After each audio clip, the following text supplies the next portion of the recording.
Good morning, friendlies. Happy day after attempted coup in the United States of America.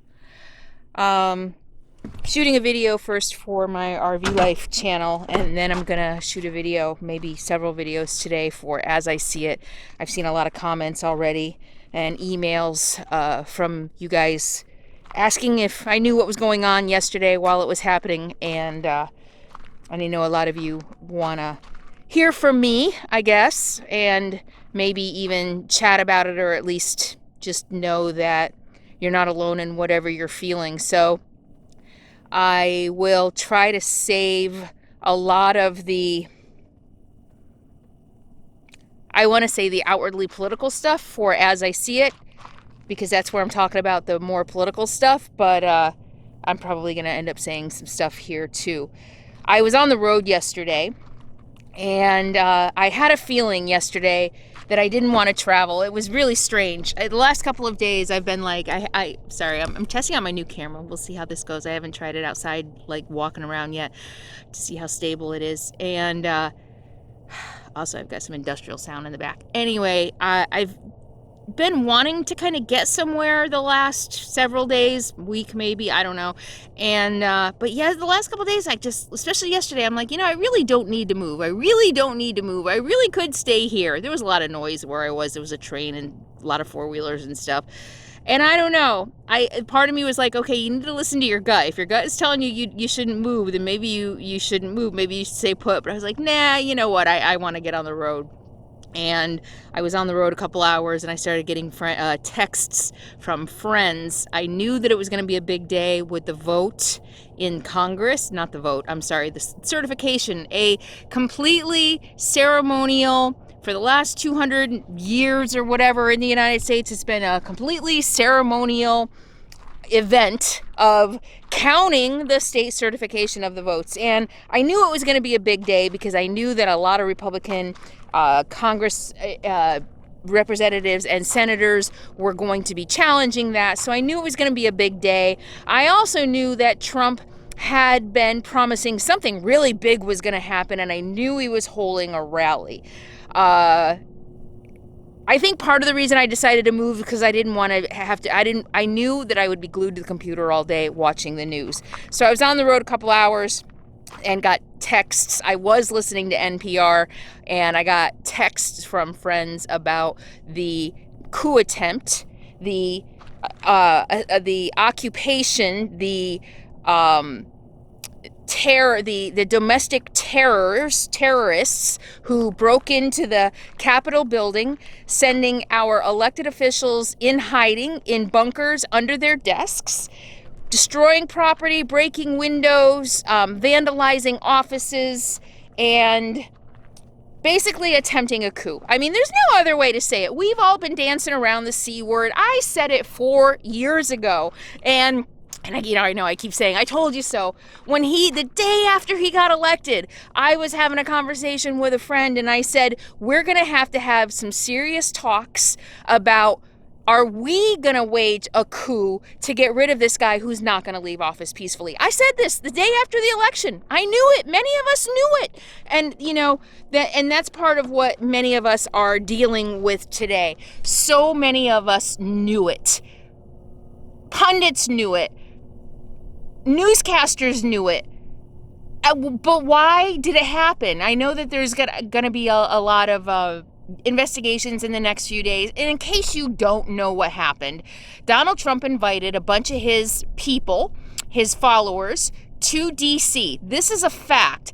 Donald Trump staged a rally in Washington the same day that Congress was meeting to finalize this whole election, to count the votes of the states, to count the elector votes, to certify the will of the American people. Donald Trump invited his people, who, by the way, this might end up overlapping now with the video I'm gonna do on As I See It. As I See It is below. It's As I See It on YouTube. There will be several videos today about my thoughts about this there. So be sure to subscribe. Go check out As I See It. Check out the video that I did 3 weeks ago talking about what was going to happen in Congress yesterday as far as the certification and the challenges. But Trump invited his people to Washington for a quote-unquote rally, knowing darn well he's been inciting civil war since he has been in office. He has been planting the seed that we are trying to steal the country away from them since before he ran for office. And so once he got all his people in Washington for this day, he held a rally at the White House and told everybody he incited this. Donald Trump caused this, and I'm going to talk more about that on As I See It, because I have a lot to say about who's to blame for this. And so Donald Trump incited them all. He said, let's march down to the Capitol building. And they did. And they stormed the Capitol. And they overpowered the security, which is, boy, there's a lot to say about that as well. How was the Capitol building so easily breached when BLM protesters who are protesting the loss of life get tear gassed and there's riot gear? And, I look at, I think it was Stephen Colbert this morning. Look at what Stephen Colbert, both his monologue and his interview with Amy Klobuchar. I'll put links in the video description. Really, really powerful, and what's the other word I'm looking for? Poignant, very poignant. To watch Stephen Colbert, another true patriot, get as upset as he was and really even kind of lash out at Amy Klobuchar about how we really need to take this seriously and why haven't we taken it seriously? Why did our elected officials allow it to get this far? Both the Democrats and the Republicans. How have we let it get this far? And I'm going to save a lot of my opinions and thoughts for the As I See It channel, but basically, just wanted to check in with you, see how you're all doing. If you really want to, talk to other people in the comments about this and hear my thoughts on, I'm going to talk about leadership. I'm going to talk about who's to blame. I'm going to talk about where we go from here. And just kind of really wanted to check in with you and see how you guys are doing while I drink my coffee this morning. I got in late last night. Well, I thought about shooting a video last night and maybe even going live, because I know a lot of you were nervous and on edge, and sometimes just having a voice, a familiar face, a familiar voice, I know can be very helpful.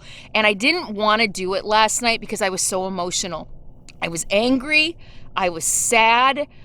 Still am very angry, very sad. NPR finally, with an hour into the occupation, an hour into the coup attempt by the President of the United States to steal the election from us, all of us, about an hour into that, NPR finally switched their programming over to live in Washington.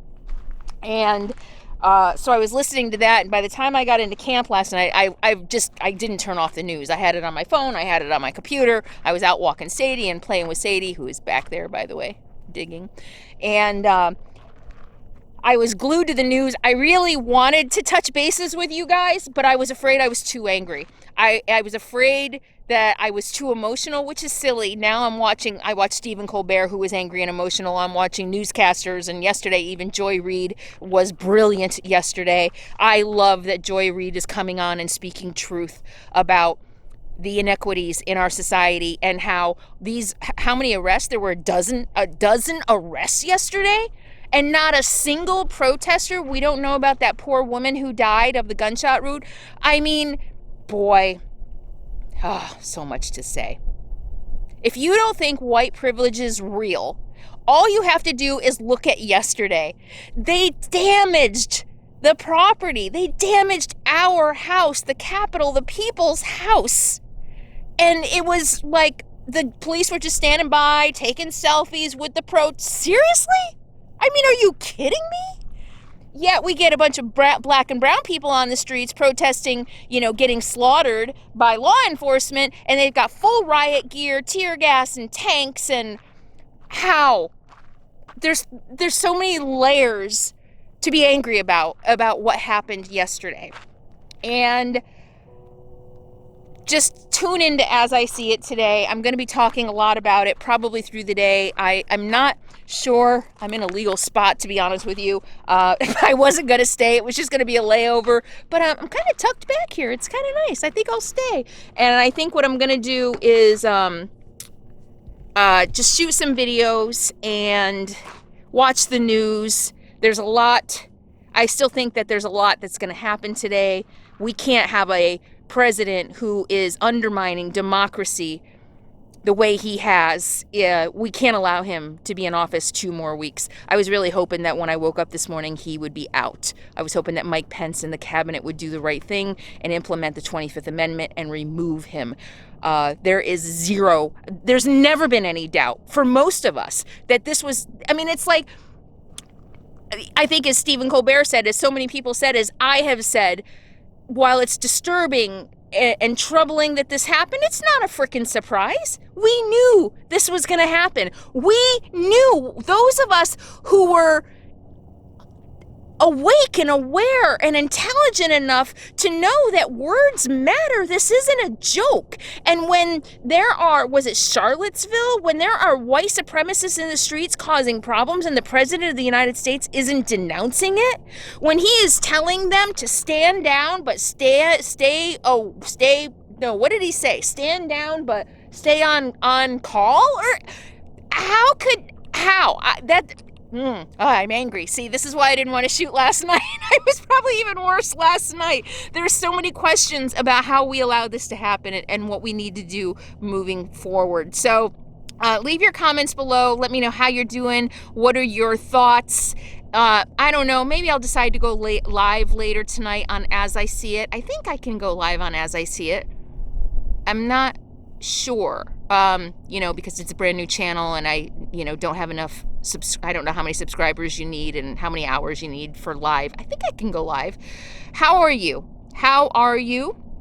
I was in touch with several friends yesterday, and I know that everybody's in shock, but not in shock, but just, what really hit me this morning was I saw a reel, I think, from PBS about reactions from leaders in the rest of the world.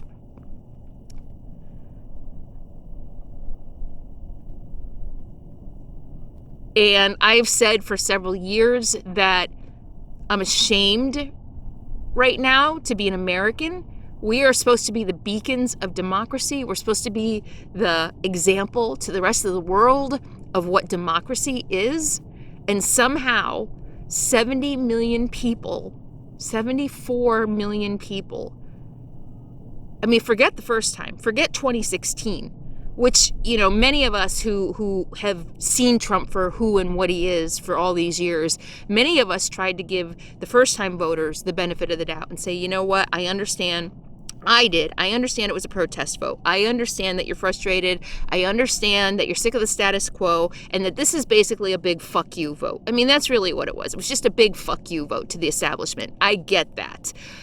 I tried to get that. I mean, I begged some friends, this is not the time for the protest vote. He is not the right person. I begged people, he is not the right person. Just wait until we have a better candidate. And of course, Donald Trump is exactly what they wanted. So I tried to have some understanding for the 2016 vote. I had less understanding for the 2020 vote after seeing what he is made of, after seeing him in action, after seeing everything that he has done to tear us apart, the lies, the inhumanities, the recklessness, the psychotic meandering in tweets. And yes, actually, he's been banned from Twitter for 10 days for inciting violence, by the way. And on Twitter, a lot of people are saying, there's something wrong when the president of the United States gets banned from Twitter, but he still has the nuclear codes. I mean, really? I hope that behind the scenes, some people are doing what needs to be done to protect us from him. But the people who voted for him again, 10 million more people voted for him in 2020 than in 2016. And to see the spectacle that we have become in the eyes of the rest of the world. We used to be respected. We used to be leaders. We used to be the country that other nations look to for doing what is right, for upholding democracy and democratic institutions and the will of the people. You could say in 4 short years, this is what we've become, but it's been long in the making, a long time in the making. I would blame Fox News if we go back decades, and Murdoch and Ailes and their vision for basically, I want to say brainwashing. That might be too harsh, but they didn't need truth. They weren't about truth. They were about getting people to watch their channel. So, all right, little meandering, little rambling maybe. I think that a lot of us are going to be like this for the next few days. I have a lot to say, so check out As I See It. I don't want to say it on this channel. You know what? I don't know. We'll see. Maybe I will.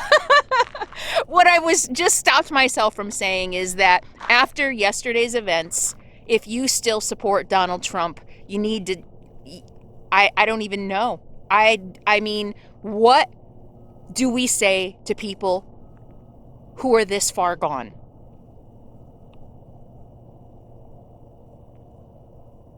I'm going to talk about that in As I See It next. How you doing? Are you holding up? What are your thoughts? Are you still afraid? Yeah, if they don't remove him, it's going to get worse. Yesterday could have just been practice. It could have been the trial run. Russia hacked all of our systems, and I'm sure Trump had a hand in allowing that to happen. We've got Pentagon gutted of career Pentagon people. I will say, this is something I've been wanting to say.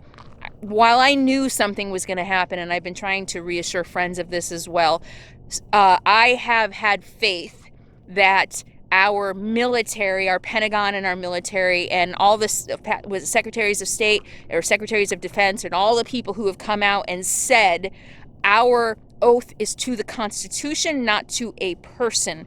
I have had faith that no matter what Trump tries to do, he will not have the military behind him. I don't know what happened yesterday. That has wavered my faith in that belief a little bit, to be honest with you. I'm wondering if there was a little bit of an inside job yesterday. Maybe there are Trumpsters in the police force and the National Guard. I don't want to scare you, but for the first time, not for the first time, but in recent months or since the election, I have had to soothe myself by believing that we the people who employ the military on our behalf, have the military has our back. It could get worse. It could be that half the military has our back and half doesn't. It could be that half the military leaders that are in are Trump faithfuls and are willing to go to any lengths, even illegal lengths, to keep him in office. But there's going to be the other half who realize and recognize that their loyalty lies in the people and the Constitution. We've got 2 weeks until unless a miracle happens. I mean, we now control the Senate. Woohoo! We control the Senate. We won Georgia. Ossoff and Warsack won Georgia. Yay! Thank you, Georgia. Thank you. So as of yesterday, we control the Senate. So impeachment might be a possibility, but I heard Amy Klobuchar say that could take a week or longer. We don't have a week. Something needs to happen. He needs to be removed from office today. And yeah. I don't know. I can't believe this is America. I can't believe this is the United States of America. How low we have sunk. How low we have fallen. Because of one con artist psychopath who is too much of a child, who is too much of a narcissist to do what's right for the country. He only cares about himself. I've said it many times. And if you are a Trump supporter and you're listening to this and you're upset by it, tough. He's wrong. He's lying. He has conned you. This is not how we do things in the United States of America. The rest of us have had to fight. We've had to show up at the polls. We've had to get involved. We've had to run for office to make change. What makes you think that you can come in and just take over the Capitol building and take our vote away from us? What? That's entitlement. That's privilege. What audacity do you have to think that you can take my vote away violently? Seriously? Women and people of color have given their lives in the history of the United States for the right to have our vote, for the right to have our voices heard. And you don't like the sound of our voices. You don't like how we vote. You can't accept that we are here. And so you want to take it away from us. You want to go to war against us. That's what this is. Nobody stole the fucking election. We won it fair and square. Deal with it. If you don't like it, get involved, get off your ass, and run for office and do some volunteer work for your party. This is why I didn't want to shoot a video yesterday. Yeah, I'm emotional. Yes, I'm angry. Who isn't? But enough is enough. Enough is enough. I hope this caused, how many times have we said this? The people who support Trump to wake up. Wake the fuck up. Trump is killing our country. You are killing our country. You. This is not how we do things in America. I'll see you on As I See It.